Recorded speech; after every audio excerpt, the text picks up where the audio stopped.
Russia's killed in action rate, that's KIA, is much higher than what we thought it was before. If you listen to Russian channels, it'll be like 1 to 5 or 1 to 10 killed to wounded, and the Ukrainians are, experiencing far greater casualties. That's not correct. So Russian soldiers are actually dying at a rate far greater. It looks like it's almost 1-to-1, or that's not quite 1-to-1, but it's almost there. Secretary Rubio was talking about this yesterday, and I'm going to show you the video clip. But as we're looking at these numbers, just imagine what this means for the war effort. Okay, let's start here with this. The Economist, I showed this yesterday, The Economist assesses that this summer's offensive has been Russia's deadliest since the full-scale war began in 2022. Now, part of that is the raw numbers, and I'll show you what I mean by that, and part of that is the KIA rate. Since May, about 31,000 Russian servicemen have died on the front line. That's just since May, okay? And then I showed you this casualties to the death rate, and okay. Now, here we see this. This just popped up. I was trying to find one of these images of the, year over year, what the casualties rate was, and I found one that was a couple months short. But so this was great timing. Here is the British Defense Intelligence update, and what they had to say was this: Russia has likely sustained approximately 236,000 casualties, killed and wounded, in the Russia-Ukraine conflict so far in 2025. Now, what does that, just that alone, mean? So Medvedev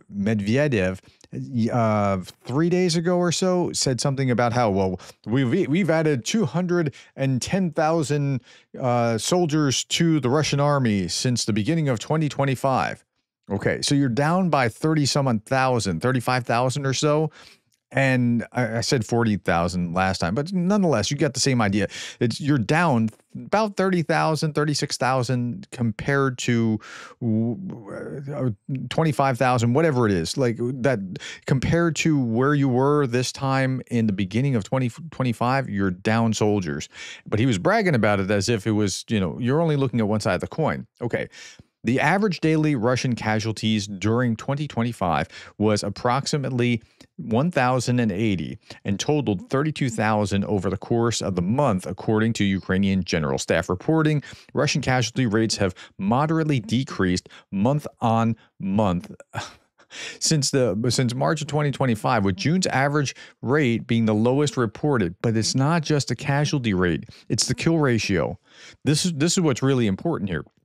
Previous years of the conflict have seen some moderate decreases in casualty rates with onset of summer, improving weather likely contributing to increasing casualty survivability. The moderate decreases in Russian casualty rates have occurred at the same time as the Russian attacks across the front line have continued at a high level, and Russia has made steady advances in the Donbass. Okay. So if the Russian casualty rates have decreased month over month, what's going on? So let's first look at this. Let's look at these numbers. So it's decreased a little bit here, but wasn't this supposed to be a summer offensive? But it's still deadliest. How do those things go together? Well, it's because of the kill ratio, the KIA. So Russians have sustained about a 1-to-1 killed to wounded ratio, which is absolutely insane. I think it's not quite that high, but it's somewhere close to that, right? 2 to 3 times worse than even in World War I.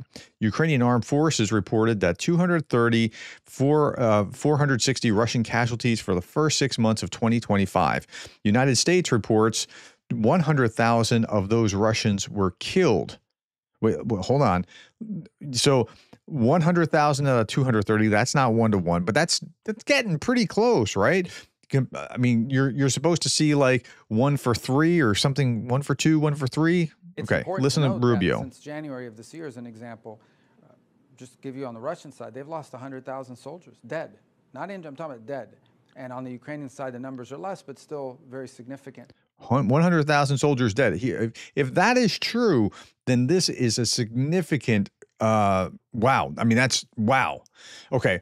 Now, I saw this. This is absolutely a must read. Popular Russian military correspondent Maxim Kalashnikov predicts that the Russian summer offensive will be Russia's last before its economy collapses, along with its ability to wage war.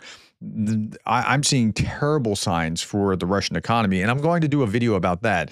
General Staff gave Putin a plan for an offensive in the second half of the summer. Now, I'm not going to go into that right now, but so there's another summer offensive coming, and so I'm saying that because these numbers are going to tick up in that time, and as these numbers tick up, the KIA ratio will also go up significant. I mean, not the ratio will go up, but the number of KIA will go up as well. So it's a pretty bad scene. If you want me to do this about another video about like what the Russian offensive might look like in the second half of the summer, this coming second half summer offensive, I'll go through the. I mean, I'm not going to go through the whole article here, but if you want me to do that, say second half summer offensive, and then just like it. If I get enough likes about that to rank it, I'll do that video. Otherwise, I'm just going to move on to something else. So do that now if that's what you want to do. Just somebody say like and other people just hit it. Okay. More Russian losses from the attack on the headquarters of the 155th Brigade in the Kursk region continue to emerge. We know that a general was killed, but beyond that, much of his staff was killed, including the commander of the 155th Separate Brigade. That's Colonel Sergei, Chief of Staff of the 150th Brigade, Colonel Linoid. There is 3 Russian colonels and a general in this attack. And yeah, so that's just more coming out from a week ago. Okay, fire and heavy smoke reported in the Orsk mechanical plant in Russia. Incident hitting a facility tied to Russia's military industrial base. So that's good. Russian telegram channels report this fire at the mechanical plant in Orsk in the Orenburg region, local media workshop, and you can see the smoke billowing. Russia also claims that yesterday that it intercepted 155 Ukrainian UAVs across multiple regions as explosions were reported near several high-value military targets, including places right near Moscow and 3 defense enterprises in the Tula region. So there's a lot of hits there, although we don't see a lot of the aftermath. That'll come out tomorrow or whatever. Okay. Russian air defense opened fire on a passenger plane from Minsk, Moscow. The plane could be confused with a Ukrainian drone. Panzer Air Defense Systems mistakenly fired at the passenger plane, which suffered minor damage. The crew successfully landed the plane. That's pretty impressive for a passenger plane to actually survive that. And yeah, but that's where the Russians are right now because everything is sketchy, right? They're feeling the war in that sense. Moscow's bracing for a large-scale attack by Ukrainian drones to be launched from inside Russia, just like Operation Spiderweb last month. Spiderweb messed with their minds in significant ways. It's hard to even estimate just how much Spiderweb has messed with their minds. Okay, so let's look at this. Drone hunt near Moscow. Security forces stop and search trucks in mass, fearing a repeat of Ukraine's web operation. Moscow outskirts are under heightened alert. Federal Protective Service, FSO, has been called in almost entirely. Air defense systems are on full combat readiness, and even small cargo trucks like Gazelles are being inspected with surgical precision. Yeah, they have to stop every one of them. Either they have a dilemma here. Either they use all these resources to stop every truck, or if they don't do that, they run the risk of another spiderweb operation. And so it's kind of like what 9/11 did to us with the TSA. Like we have the TSA now and these friendly people that are checking our bags at airports and causing all these great lines because 9/11 happened. Same thing with spiderweb here. Okay, so Russia, this is Sputnik News, which is Russian state propaganda. Russia is saving ordinary Ukrainians from certain death. Huh? How? By striking Zelensky's conscription thugs. Okay. There's so much about that second problem, but while they're saving ordinary Ukrainians from certain death that way, they're bringing certain death to civilians directly. Russia strikes our people, says Zelensky. Yet another atrocity in Kharkiv. 9 people were injured as a result of a drone attack. Among the wounded are women and in a maternity hospital, mothers with newborns, women recovering from surgery. Unfortunately, fortunately, sorry about that. Fortunately, no children were injured. Russia is targeting life itself. even in the very places where it begins. Overnight, strikes also hit Dnipro, Mykolaiv, and Sumy regions. And so this is how doctors were carrying sick children to shelter. The video was carried, I paused it where you can't see the kids, right? Video was carried out by the Children's Medical Center. The center houses the largest pediatric palliative care department in Ukraine.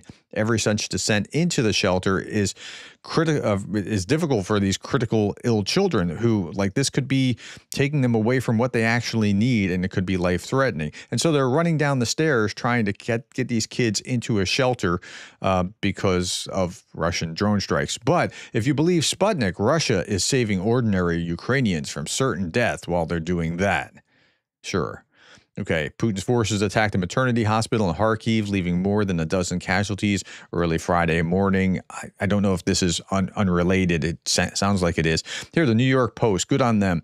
New York Post July 11th edition shows the body of a 14-month-old Dmitrik.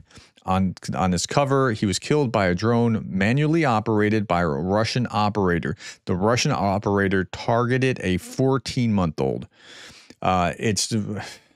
It's a relief that the world is seeing the truth, but it's devastating that it takes such unimaginable pain and suffering to be noticed. Now, I can't show you this. I can't like put this on YouTube. It'll definitely be banned. You can go, if you want to see that, look at New York Post cover, and it'll bring Covers Archive, and it's today, July 11th. You'll see it. But I just can't. Overnight, July 11th, Russia launched 79 attack drones. Up to 60 of them were Shahed. Ukraine's air defenses shot down 44 and another 16 jammed. This tells me, this 79 tells me that they're saving up for another bigger blitz. I don't know when, but they're saving up. Russian drones hit military enlistment office in Odessa. Local reports say a Shahed drone has struck the territorial recruitment center in Odessa, according to these sources, in broad daylight.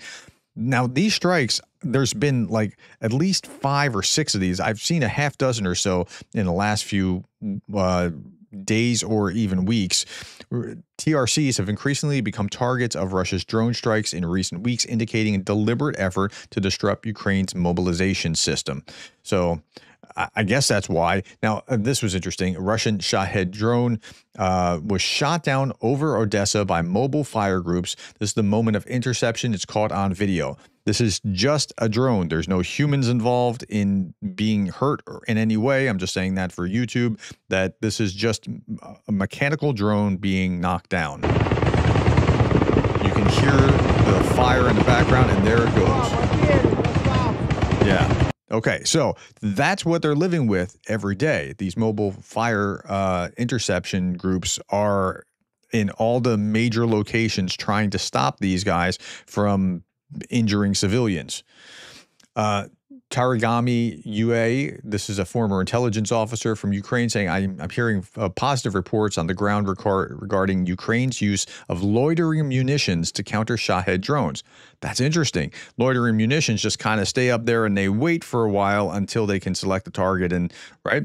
So that's a different strategy than what we've seen before. With promising trends, hopefully Ukraine may soon demonstrate results that could reshape perceptions of the overall effectiveness of mass drone campaigns. Sure hope so. They need countermeasures. It's still too early to celebrate, of course, but if Russia is pouring over $100 million a month into drones that Ukraine can shoot down for less than half that cost, it could mean real relief for civilians, the people who've been suffering the most from these attacks. That's right. I mean, and they're working on this. Russia plans to launch 1,000 drones a day. That's their plan. George Barros from the ISW was just talking about how we'll see that by the end of the year. I was predicting we'll see that 1,000 drones in a single day within a couple of months. Zelensky says that Ukraine already has the answer, homegrown interceptors, but they need funding to scale. So we will shoot down everything. Yes, if they can get the funding, they will pull this off. I'm very confident. I saw this article and something within me just like, I just, something kind of broke a little bit. I so empathize here with this. There are a few places where I'm just like, wow, that's the hit on the children's hospital last year, the missile strike, or the Novakova Dam, when that was blown, they hit me pretty hard too. Listen to this: over 80% of Ukrainians are trapped in chronic stress from nightly Russian attacks. That makes sense, right? Olena Zelenska told the Rome Recovery Conference that millions of people go to work after nights spent in basements, experiencing constant fatigue, tension, and despair. I have a reasonably large family, and so I spent a decade just not being sleep deprived because of my children. Okay, so, but I was in the comfort of my own home. I couldn't sleep because, a little kid would wake up and, need to go to the potty or, but it's not this. I mean, this is, and then they have to get up and go to work. Zelenska told the Rome Recovery Conference that millions of people go to work after nights spent in basements, fatigue, tension, and despair. Ukraine has now 11,000 rehabilitation specialists, 7 times more than in 2022. Zelenska also invited allies to join Ukraine's medical partnership to collaborate on this. When I don't get a good night's sleep, I feel bad, but this is night after night after night, something that they can't control. It's heartbreaking. All right, 1,040 Russians off the battlefield day over day, 2 tanks, 7 armored fighting vehicles, 23 artillery systems, 76 vehicles and fuel tanks. These are all reasonably low numbers. And when we look at cross direction, there's also only 44 assaults day over day. I say only 44, like I'm not being cavalier. I'm just saying this is low compared to what it has been historically. Operators from the Special Operations Forces of Ukraine have destroyed a Zemdali remote mine laying engineering system. Again, these things don't have a chance. I mean, you would think that something that's shooting rockets is so impressive, but then drones have just changed the dynamics. Drones are taking out other drones as well. New air defense record set for the Ukraine's 3rd Assault Brigade. 268 Russian drones shot down in 1 month.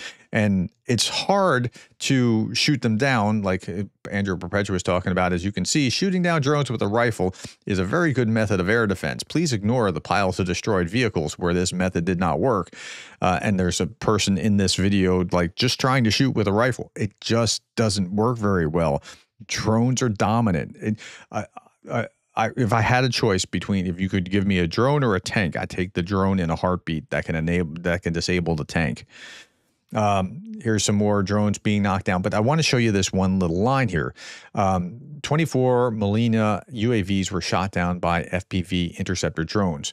Melina is a low-cost kamikaze drone, but each such drone destroyed is a life saved. That's what's important here. Okay. Let's keep going. Warfare is evolving at a rapid pace. Drones and robots are becoming the future of modern combat and defense. Ukraine's armed forces have shown the most widely used Ukrainian ground drones in the front lines. Fury, Termite, and Gnome Miner. These drones evacuate the wounded, carry out logistical engineering and combat missions. For example, they can be equipped with machine guns or used for mine laying. So that's what the battlefield now looks like. And so this is leverage, right? Just like financial leverage or using a shovel to lift something heavy, right? It's leverage.